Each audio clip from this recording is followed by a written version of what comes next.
Alright guys, TacticalRab again today. I hope you're all doing well and enjoying your day so far. And after FormaL's most recent tournament victory at HCS Orlando, some COD pros have said, is there a chance that FormaL actually returns to competitive Call of Duty a little bit further down the line? Probably would take a fair bit market improvement in the state of the Call of Duty games, for at least for competitive, that we presently have, and maybe for Halo to fall off a fair bit. But is there a chance that FormaL could return at some point or another? A lot of pros would actually rather like to see it, especially because he's an absolute do-it-all player. Very much intrigued to your thoughts in the comment section below. Hit the like button if you enjoy. Subscribe if you are new as always, I'd greatly appreciate it. It really helps out the channel. Thank you very much indeed for doing that one. Plenty to discuss today. First of all, thought this was rather interesting here. So a few days ago now, a couple of weeks ago, we talked about the CDL Patchwork Collection, which is now live on Raven GG or whatever. Now, the interesting thing I thought about this was the fact that the Los Angeles Thieves versions, there's only 4 versions here. You've got the Boston one, the LA Thieves one, the OpTic one, and the FaZe one. Now, the LA Thieves version is actually rather different to what it used to be a couple of weeks ago. You can see here that it's only the LA Thieves logo which is on this hoodie now, whereas the 100T logo actually used to be on here. Now, this is pretty interesting just because on the 15th of September, John Robinson from 100 Thieves came out and said, look, they've only got the rights to use the LA Thieves logo, but they try and sneak in the 100T logo too.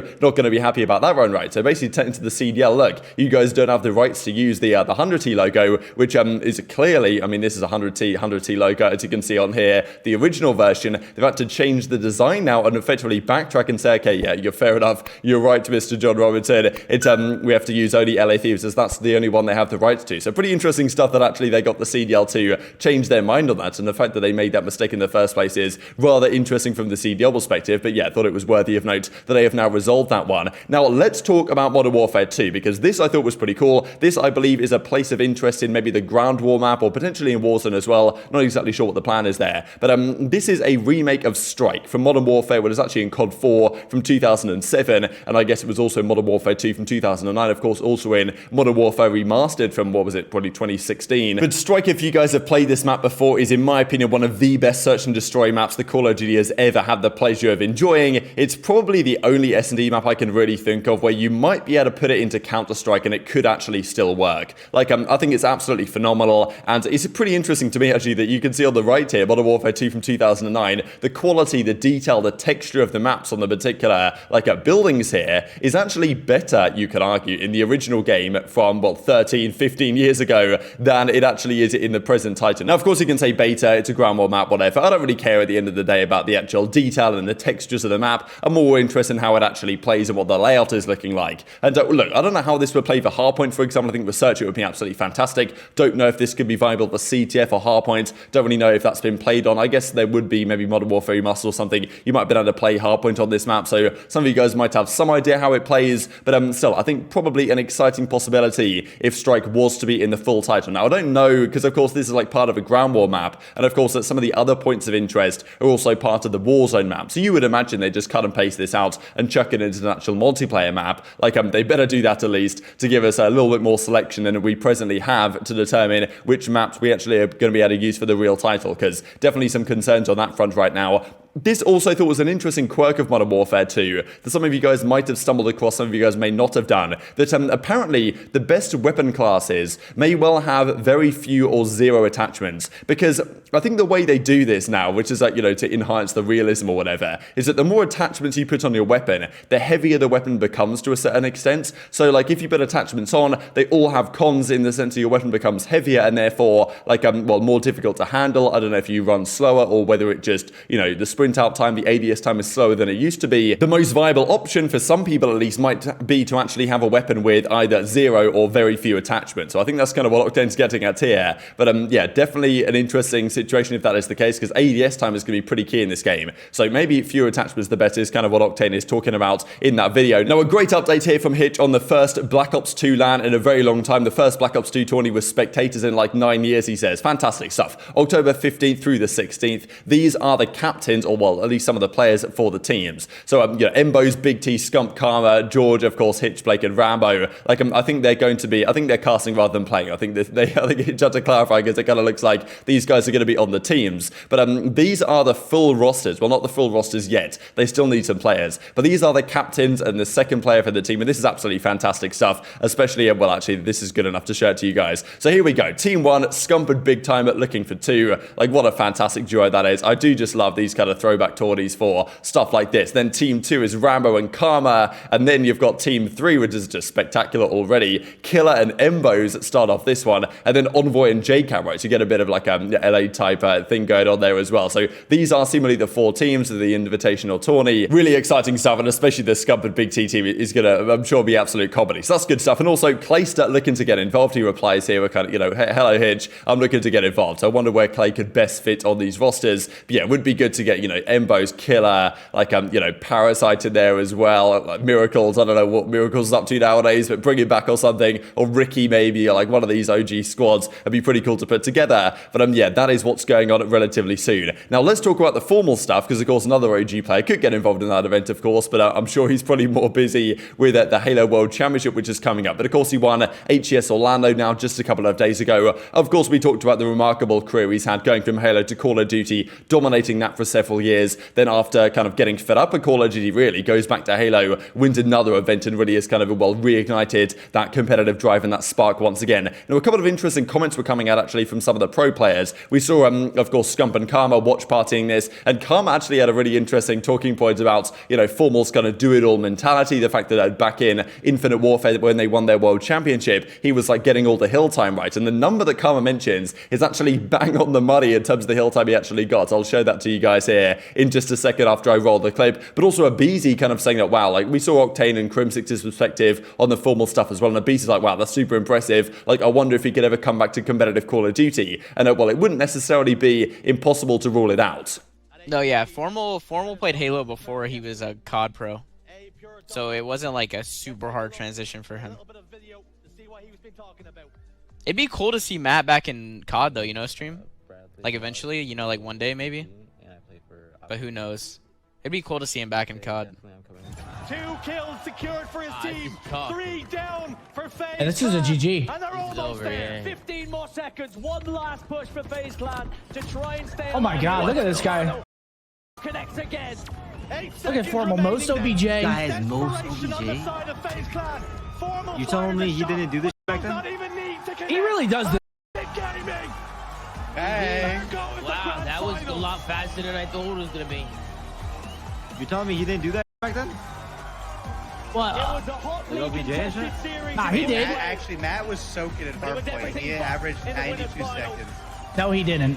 Did he actually? What game? 92. That series. What game? IW.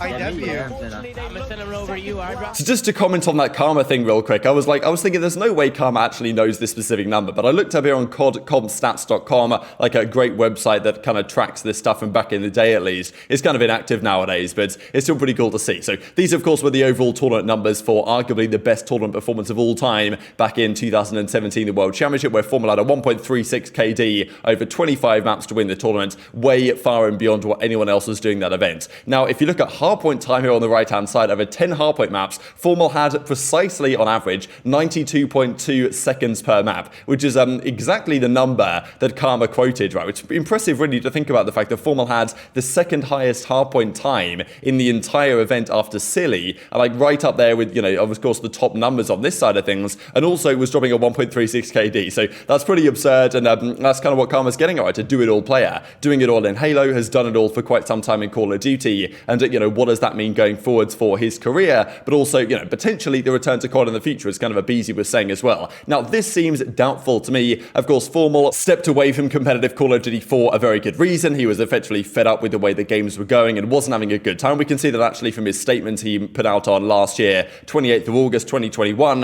when he did officially announce his retirement from competitive COD. And as he said, the following here we are 11 years down the road, and this was really the key paragraph here. If you're wondering why I'd like to pursue other options from competing, it just isn't the same anymore. After 10 years of scrims, tournaments, and just grinding all together, it can get tiresome. I do believe that I could still compete, but it would be straight up selfish to whoever I'd be playing with, knowing I might not give them my all. I wish nothing but the best to all my friends still competing, truly. So this I thought was pretty interesting, and of course he goes on to say he, you know, podcasts and videos and what he was planning to do on the content side. All of a sudden though, Halo Infinite comes out, FormaL plays it, has a good time, and realizes that actually, yes, he was getting tired and like like I'm not thinking he could give his all right and getting tired of the scrims and tourneys for Call of Duty because, like, look, he's played that game for a long time, and the game arguably, especially from a competitive perspective, has gone rather downhill over the last 5-6 years, you could say, to which point FormaL is getting tired of it, but all of a sudden put him back on a title that he actually enjoys playing and has some, decent competitive integrity, you could argue, then FormaL's straight back in business and definitely still has that, not just the competitive drive, but also the ability to play once again at the very highest level, arguably the MVP of the tournament he won just a couple of days ago. So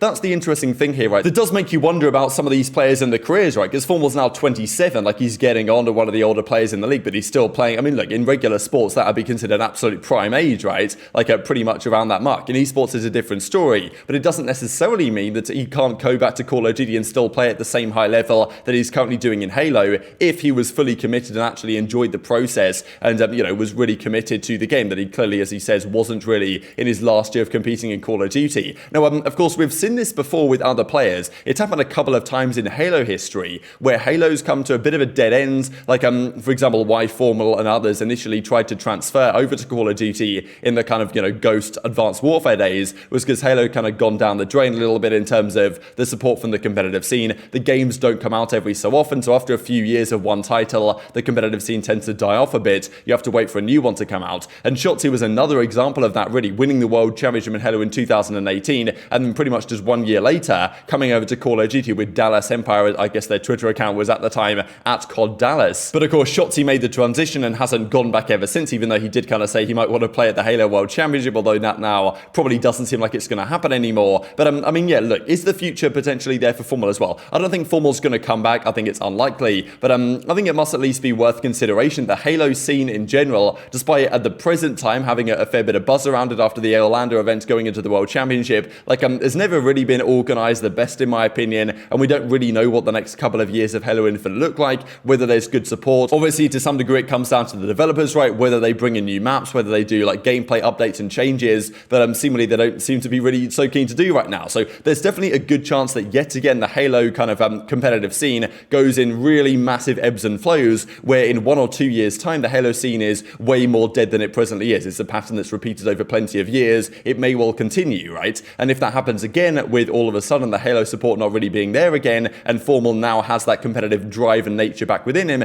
then maybe he wants to make the return. Especially if he still feels like he's capable of playing at that very high level and still wants to compete in something and has clearly like reignited that spark within him to a certain extent. Now, I think the real issue is the state of Call of Duty, right? Whether these games, because look, if the COD games were better over the last few years, FormaL probably wouldn't have retired. He would still have given his all in practice and committed 100% as he presently is in Halo, and therefore he probably wouldn't have been the kind of player that wasn't as good as he was at the end of his tenure in COD, and OpTic would have probably kept him, or because they would have won events with him and stuff like that if he was playing at that level on a game that he actually really enjoyed, right? And this is the thing with the way COD has gone over the last several years, as Crone kind of points out here, which was the last great Call of Duty game. And I think to me, you would probably have to look back to, I mean, in terms of great, I would say maybe you're going back to Black Ops 3. I would say you're at least going back to Black Ops 4. Maybe Black Ops 4 counts as great. I'd say it was probably almost great, like good-ish, kind of good to great type thing. I don't really know. But you have to go back a long time, I think, until you get a Call of Duty that you can really consider to be a great COD. And the last few titles haven't really delivered. I think Cold War was also a good game,